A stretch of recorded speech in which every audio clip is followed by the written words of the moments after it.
Hello, this is a introduction to Renoise, which is a digital audio workstation in the style of trackers.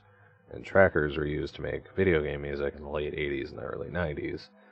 So if you're looking to make chiptune music, like 8-bit kind of stuff, look into trackers. I used to use one called Milky Tracker, and then I discovered Renoise, which has modern support for VST plugins and MIDI controllers and whatnot, but keeps the kind of old style, grid-based, vertical columns, very keyboard friendly if you're a Windows user.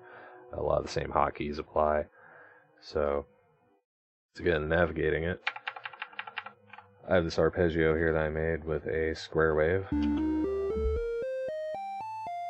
going to increase the beats per minute up here.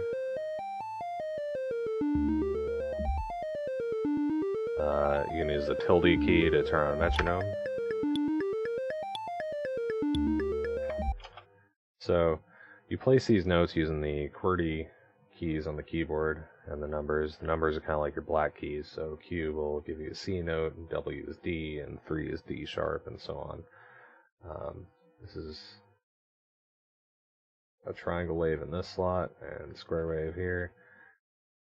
All these columns represent something, so it's got D is the note, 3 here is the octave it's in, this 0, 2 is telling me what instrument it is, and the instruments are up here. So 0, 0 is the triangle, 0, 2 is the square wave. You can move around using the arrow keys. It's got this cursor here. You can switch tracks with tab, shift tab, hold shift and move the arrows if you want to select a chunk of notes here. You can hit Control C to copy, Control V to paste. Select these, hit Control X to cut, Control Z to undo, Control Y to redo. A lot of good hotkeys here. If you get good at hotkeys, you can navigate this program real fast. In the top right, we have an instrument editor. Hit F3, and we can see the waveform of the triangle wave or the square wave. F4 shows the key zone. This is our bass note, so if you left click this, it'll move the note half a step, or right click to get a full octave difference. You got a modulation tab up here, that is F5, F6 has effects chains. So for example, when I make a new instrument, you just select this empty space here, and you can see there's nothing here, no sample. Hit create, process, draw, lets you draw a waveform. I'm not so good at drawing, but this is fun to play with. But that's not going to sound too good the way it is. So, just going to hit Control Z and undo that. I'm going to go to key zone with F4. Hit this drop down, hit basic, hit sine. Now we have a sine wave loaded up, which we can look at with F3.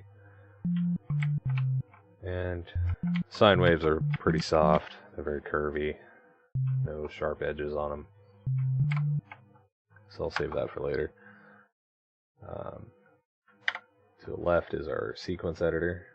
You can do all your songwriting on the left side here. Hit the plus button, which the hotkey for that is Control Insert to add more slots here. Control Delete to get rid of them. You can leave yourself little comments using this little line thing above it. Untitled section, I can just type in intro. The next one, verse.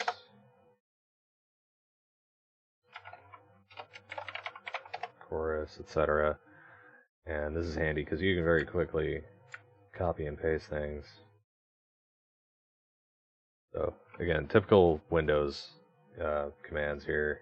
You can hold shift and select multiple boxes here. And then when you click and drag and hold control, so here's a little plus sign next to the cursor, it means it'll copy it. You can color code things, so you can right click one of these, hit select slot color. So this is something I'll do a lot if there's something that I don't like here, but I don't want to work on it right away.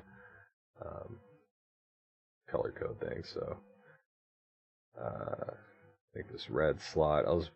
It's kind of similar to the color that's already there, so I'll just make this like a bright pink.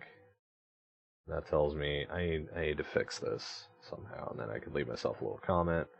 Go up to song here, hit song comments, intro, track 2 needs adjustment.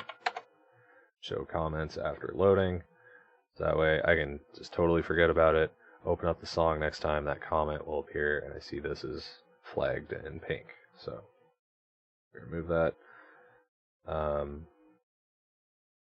More color coding stuff. You can change the color of each track, which I always do. I have kind of a scheme that I go with. So like my bass will be kind of a dark color, usually purple, blue. And you can double click this and rename it. So we'll call that bass. Let's listen to it here. If you want to mute or solo tracks, you can use the backslash pipe key above the enter key. So if I want to solo, you hold control and hit that key. If you want to mute something, you just hit it alone. So backslash, control backslash.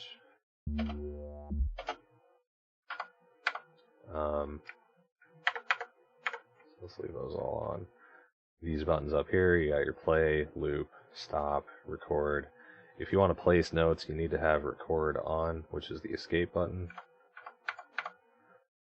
Escape key, rather. And so like, I select our sine wave. That's not doing anything because we're not in record mode, so hit that. You can place notes. This just jump down 8 lines because this little box here lets you specify how many lines the cursor will move. So it's 2 lines right now, but this is 0. You can double click this and type in the value, or you can just use the mouse. So now it's 0, cursor doesn't move.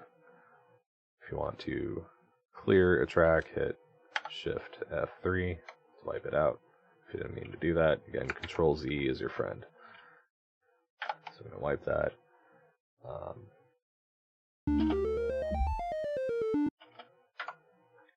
I would like to add an effect to this square wave. We can go to F6, got a little search bar here. I'll go with the reverb. Got a search function, you can hit tab. Basically, you type it in, type what you want. You can hit like REV, hit tab to select the inside the box. You move around with the arrows, hit enter on the one that you want. This pops up, it's got a little checkbox. If it's inactive, you'll see there's a line through it up here. Turn that on. Increase the room size. Turn down the dry mix. F2 gives you a visual representation, and it corresponds to the color of each track. So if you're playing your whole song, you can go track by track here and see what instruments or what tracks are creating whatever frequencies at whatever decibels. This diamond shape has a pan left to right visual display. So you can see my bass jumping out there at the beginning.